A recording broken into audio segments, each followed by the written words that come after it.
Certes, elles sont encore un peu à l'étroit dans ce monde dominé par les hommes. Mais avec détermination et fierté, Esther Adebayou et Good News Akindele ont gravi les échelons. Aujourd'hui, ingénieure électricienne pour une jeune société innovante, elle termine ce jour-là l'installation de panneaux solaires. Toutes deux savourent le parcours accompli, malgré les clichés tenaces. C'est vraiment intéressant, c'est une tâche importante et j'ai l'opportunité d'aider les gens. Beaucoup ont des stéréotypes sur les femmes ingénieures, mais le fait que je puisse l'être réellement est très excitant et épanouissant pour moi. Les gens qui me voient sur les toits me regardent toujours avec des yeux étonnés. Ça pourrait être étrange et irritant, mais c'est ça qui m'a donné envie de continuer et d'être meilleure dans ce que je fais. Le parcours des deux jeunes femmes est encore rare. Et malgré leur qualité professionnelle, auraient-elles pu en arriver là dans une autre entreprise? Rien n'est moins sûr.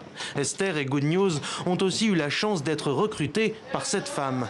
Anou Adasoloum est elle-même chef d'exploitation dans cette jeune entreprise spécialisée dans les énergies renouvelables.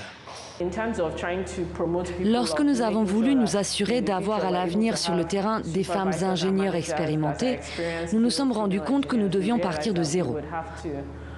Nous avons alors lancé un programme où nous recrutons, puis nous formons des femmes ingénieures.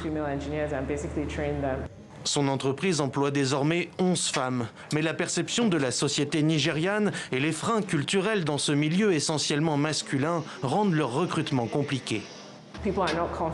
Les gens ne sont pas à l'aise avec le fait que des femmes pratiquent des activités physiques comme des travaux d'ingénierie. Mais cela ne veut pas dire que les femmes ne sont pas intéressées. Elles n'ont seulement pas la possibilité de le faire car les gens sont assez convaincus que c'est impossible. Une fois, un homme m'a appelé et m'a demandé de ne jamais laisser sa femme grimper sur un toit, même si c'est exactement ce qu'elle voulait faire.